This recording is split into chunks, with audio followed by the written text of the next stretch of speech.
ನೋಡಿದ್ರಲ್ಲ, ಕರ್ನಾಟಕದ ಹಿರಿಯ ರಾಜಕಾರಣಿ, ಕಾಂಗ್ರೆಸ್ ಪಕ್ಷದ ರಾಷ್ಟ್ರೀಯ ಅಧ್ಯಕ್ಷ ಮಲ್ಲಿಕಾರ್ಜುನ ಖರ್ಗೆ ಅವರ ಮಾತನ್ನ ಕೇಳಿಸ್ಕೊಂಡ್ರಿ ಅಲ್ವಾ?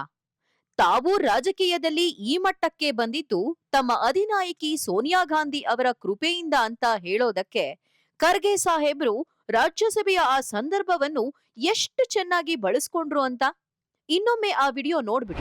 देखिए मेरे को बनाने वाले यहाँ बैठे हैं श्रीमती सोनिया गांधी जी। ना रमेश बना सकता है ना आप बना सकते हैं। ನಾನು ಇವರಿಂದಾಗಿ ಈ ಸ್ಥಾನಕ್ಕೆ ಏರಿದ್ದೇನೆ, ಜೈರಾಮ್ ರಮೇಶ್ ಅವರಿಂದ ಈ ಸ್ಥಾನಕ್ಕೆ ಬಂದಿಲ್ಲ, ಹೀಗಂತ ಸೋನಿಯಾ ಗಾಂಧಿ ಅವರ ಕಡೆ ಕೈ ತೋರಿಸುತ್ತಾ ರಾಜ್ಯಸಭಾ ವಿಪಕ್ಷ ನಾಯಕ ಮಲ್ಲಿಕಾರ್ಜುನ ಖರ್ಗೆ ಸಭಾಧ್ಯಕ್ಷರಿಗೆ ಉತ್ತರಿಸಿದ ರೀತಿ ಇದು. ಇತ್ತೀಚೆಗೆ ರಾಜ್ಯಸಭೆಯಲ್ಲಿ ಯಾವುದೋ ಸನ್ನಿವೇಶಕ್ಕೆ ಸಭಾಧ್ಯಕ್ಷ ಜಗದೀಪ್ ಧನ್ಕರ್ ಅವರು ತಮ್ಮ ಪ್ರತಿಕ್ರಿಯೆ ಕೊಡ್ತಾರೆ. ಪದೇ ಪದೇ ಎದ್ದು ಮಾತಾಡ್ತಾ ಇದ್ದ ಜೈರಾಮ್ ಅವರನ್ನ ವ್ಯಂಗ್ಯವಾಗಿ ತರಾಟೆಗೆ ತೆಗೆದುಕೊಳ್ತಾರೆ. ನೀವು ತುಂಬಾ ಬುದ್ಧಿವಂತರು, ಪ್ರತಿಭಾವಂತರು ಕೂಡ, ನೀವೇ ಬನ್ನಿ ಖರ್ಗೆ ಅವರ ಸ್ಥಾನದಲ್ಲಿ ಕೂತ್ಕೊಂಡ್ಬಿಡಿ ಅಂತ ಗದರಿಸ್ತಾರೆ. ಇದ್ರಿಂದ ಮಲ್ಲಿಕಾರ್ಜುನ ಖರ್ಗೆಗೆ ಕೋಪ ಬಂದ್ಬಿಡುತ್ತೆ. ನೀವು ವರ್ಣ ವ್ಯವಸ್ಥೆಯನ್ನು ಇಲ್ಲಿ ತರಬೇಡಿ, ಜಾತಿ ವ್ಯವಸ್ಥೆ ಇನ್ನೂ ನಿಮ್ಮ ಮನಸ್ಸಿನಲ್ಲಿದೆ, ಅದಕ್ಕೆ ಜೈರಾಮ್ ರಮೇಶ್ ತುಂಬಾ ಬುದ್ಧಿವಂತ ಅಂತ ಹೇಳ್ತಾ ಇದ್ದೀರಿ, ನಾನು ಚುರುಕಿಲ್ಲದ ಕಾರಣ ನನ್ನನ್ನ ಬದಲಾಯಿಸಬೇಕು ಅಂತಿದ್ದೀರಿ ಅಂತ ಸಭಾಧ್ಯಕ್ಷರಿಗೆ ತಿರುಗೇಟು ಕೊಡ್ತಾರೆ. ಈ ವೇಳೆ ನಾನು ಸೋನಿಯಾ ಗಾಂಧಿ ಅವರಿಂದ ಈ ಸ್ಥಾನಕ್ಕೆ ಬಂದಿದ್ದೀನಿ, ಜೈರಾಮ್ ರಮೇಶ್ ಇಂದ ಅಲ್ಲ ಅಂತ ಹೇಳಿ ತಮ್ಮ ಭಾವನೆಯನ್ನ ಹೊರಗೆಡವಿ ಕೂತ್ ಬಿಡ್ತಾರೆ. देखिए मेरे को बनाने वाले यहाँ बैठे हैं श्रीमती सोनिया गांधी जी। ना रमेश बना सकता है ना आप बना सकते हैं।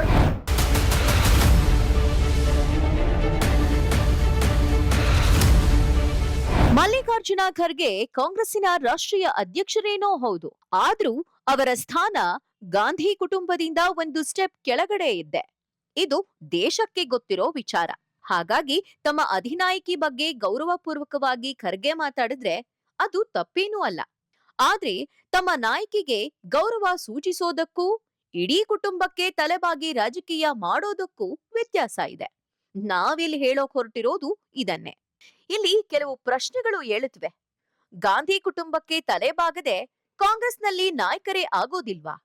ಬಹುತೇಕ ಕಾಂಗ್ರೆಸ್ ನಾಯಕರು ಗಾಂಧಿ ಕುಟುಂಬದಿಂದಲೇ ನಾವು ಎಂದು ಹೇಳಿಕೊಳ್ಳೋದ್ ಯಾಕೆ? ಸ್ವಂತವಾಗಿ ಗೆದ್ದು ಬರೋರು, 10 ಜನರನ್ನು ಗೆಲ್ಲಿಸಿಕೊಂಡು ಬರುವ ಶಕ್ತಿ ಹೊಂದಿರುವವರು ಕೂಡ ಗಾಂಧಿ ಕುಟುಂಬದ ಮುಂದೆ ತಲೆಬಾಗ್ತಾರಲ್ಲ ಯಾಕೆ? ಓಕೆ, ಇದು ಅವರವರ ನಿಷ್ಠೆಗೆ ಬಿಟ್ಟದ್ದು, ಆ ಪಕ್ಷದ ಸಂಸ್ಕೃತಿಗೆ ಬಿಟ್ಟದ್ದು. ಆದ್ರೆ ಇಲ್ಲಿ ಮಲ್ಲಿಕಾರ್ಜುನ ಖರ್ಗೆ ಕೇವಲ ಕಾಂಗ್ರೆಸ್ ಪಕ್ಷದಿಂದ ಅಥವಾ ಗಾಂಧಿ ಕುಟುಂಬದಿಂದ ಈ ಮಟ್ಟಕ್ಕೆ ಏರಿದ್ದಲ್ಲ. 6 ದಶಕಗಳಿಂದ ರಾಜಕೀಯ ಮಾಡ್ತಾ ಇರೋ ಮಲ್ಲಿಕಾರ್ಜುನ ಖರ್ಗೆ ಅವರಿಗೆ ಆ ಶಕ್ತಿ ತುಂಬಿದ್ದು ಸೋನಿಯಾ ಗಾಂಧಿ ಅವರಲ್ಲ, ಬದಲಾಗಿ ಕರ್ನಾಟಕದ ಜನಸಾಮಾನ್ಯರು, ಅದರಲ್ಲೂ ಮುಖ್ಯವಾಗಿ ಕಲಬುರಗಿ ಜಿಲ್ಲೆಯ ಸ್ಥಳೀಯರು, ಗುರುಮಿಠಕಲ್, ಚಿತ್ತಾಪುರ ವಿಧಾನಸಭಾ ಕ್ಷೇತ್ರದ ಮತದಾರರು. ಸೋನಿಯಾ ಗಾಂಧಿ ರಾಜಕೀಯಕ್ಕೆ ಬರುವ ಮೊದಲೇ ಸಚಿವರಾಗಿದ್ರು. ಮಲ್ಲಿಕಾರ್ಜುನ ಖರ್ಗೆ ಕಾಂಗ್ರೆಸ್ ಪಕ್ಷದಲ್ಲಿ ಈಗ ಏನೇ ಆಗಿದ್ರು ಅದು ಅವರಿಗಿರುವ ಅರ್ಹತೆಯಿಂದ, ಪಕ್ಷಕ್ಕಾಗಿ ದಶಕಗಳ ಕಾಲ ದುಡಿದಿದ್ರಿಂದ. ಅವರಿಗೆ ಸಿಗಬೇಕಾಗಿದ್ದು ಸಾಕಷ್ಟಿದೆ, ಸಿಕ್ಕಿದ್ದು ಸ್ವಲ್ಪವೇ. ಸಿಕ್ಕಿದ್ದು ಸ್ವಲ್ಪ ಆದ್ರೂ ಅದಕ್ಕೆ ಗಾಂಧಿ ಕುಟುಂಬವೇ ಕಾರಣ ಅಂತಾರಲ್ಲ. ಕಾಂಗ್ರೆಸ್ ನಾಯಕರಿಗೆ ಗಾಂಧಿ ಕುಟುಂಬ ಅಂದ್ರೆ ಅಷ್ಟೊಂದು ಭಯವೇ? ಹಾಗಾದ್ರೆ ಮಲ್ಲಿಕಾರ್ಜುನ ಖರ್ಗೆಯವರು ಸತತ 9 ಬಾರಿ ಗೆದ್ದು ದಾಖಲೆ ನಿರ್ಮಿಸಿದ್ದು ಸ್ವಂತ ಶಕ್ತಿಯಿಂದ ಅಲ್ವೇ? ಗಾಂಧಿ ಕುಟುಂಬದಿಂದಲೇ ಇವರಿಗೆ ಇಷ್ಟೆಲ್ಲ ಗೆಲುವುಗಳಾಯಿತೆ ಅನ್ನೋ ಪ್ರಶ್ನೆಗಳು ಮೂಡುತ್ತವೆ.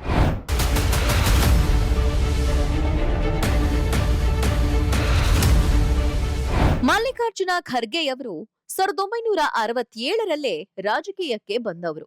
1969ರಲ್ಲೇ ಅವರು ಗುಲ್ಬರ್ಗಾ ನಗರ ಕಾಂಗ್ರೆಸ್ ಸಮಿತಿಯ ಅಧ್ಯಕ್ಷರಾಗಿದ್ರು. 1972ರಲ್ಲಿ ಮೊದಲ ಬಾರಿಗೆ ರಾಜ್ಯ ವಿಧಾನಸಭಾ ಚುನಾವಣೆಯಲ್ಲಿ ಗುರುಮಿಠಕಲ್ ಕ್ಷೇತ್ರದಿಂದ ಸ್ಪರ್ಧೆ ಮಾಡಿ ವಿಧಾನಸಭೆ ಪ್ರವೇಶ ಮಾಡಿದ್ರು.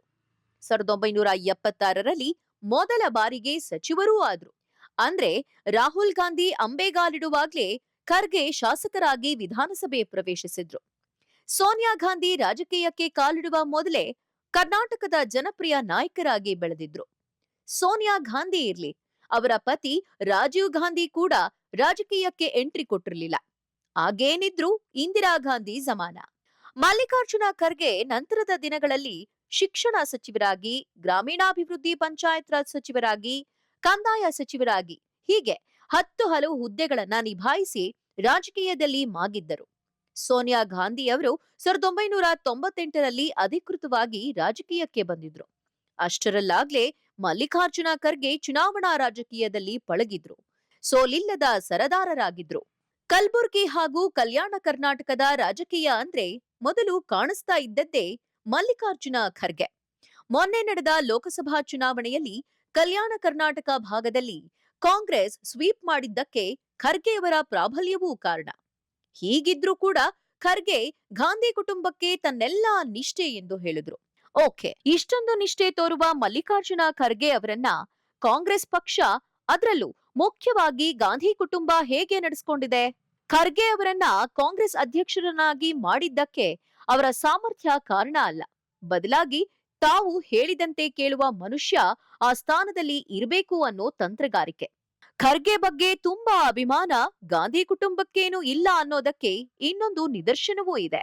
ಲೋಕಸಭಾ ಚುನಾವಣೆಗೂ ಮುನ್ನ ಇಂಡಿ ಮೈತ್ರಿ ಕೂಟದ ಮಮತಾ ಬ್ಯಾನರ್ಜಿ ಮಲ್ಲಿಕಾರ್ಜುನ ಖರ್ಗೆ ಅವರನ್ನ ತಮ್ಮ ಕೂಟದ ಪ್ರಧಾನಿ ಅಭ್ಯರ್ಥಿ ಎಂದು ಘೋಷಿಸಿಬಿಟ್ರು. ಆಗ ಗಾಂಧಿ ಕುಟುಂಬದ ಯಾರೊಬ್ಬರೂ ಕೂಡ ಖರ್ಗೆ ಅವರ ಪರವಾಗಿ ಮಾತನಾಡ್ಲೇ ಇಲ್ಲ. 2 ದಿನಗಳ ಬಳಿಕ ಬಲವಂತವಾಗಿ ಖರ್ಗೆ ಅವರೇ ಪ್ರತಿಕ್ರಿಯೆ ನೀಡಬೇಕಾಯಿತು. ಪ್ರಧಾನಿ ಅಭ್ಯರ್ಥಿಯನ್ನು ಚುನಾವಣೆ ನಂತರ ನಿರ್ಧರಿಸಲಾಗುತ್ತೆ ಅಂತ ಪ್ರಕಟಿಸಬೇಕಾಯಿತು. ಗಾಂಧಿ ಕುಟುಂಬ ಖರ್ಗೆಯವರನ್ನು ಹೇಗೆ ನಡೆಸಿಕೊಳ್ಳುತ್ತೆ ಅನ್ನೋದು ಇದರಿಂದ ಗೊತ್ತಾಗುತ್ತೆ.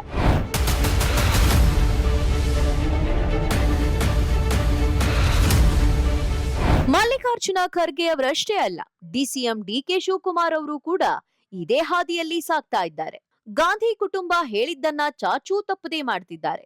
ಅವರು ಅಧಿಕಾರ ಕೊಟ್ರೆ ಅನುಭವಿಸ್ತಾರೆ, ಬೇಡ ಅಂದ್ರೆ ಆಯ್ತು ಅಂತಾರೆ. ಕಳೆದ ವಿಧಾನಸಭಾ ಚುನಾವಣಾ ಅಧಿಕಾರಕ್ಕೆ ಬಂದ ಮೇಲೆ ಅವರು ಹೇಳಿದ್ದು ಈ ಗೆಲುವನ್ನು ಸೋನಿಯಾ ಪಾದಕ್ಕೆ ಅರ್ಪಿಸ್ತೇನೆ ಅಂತ.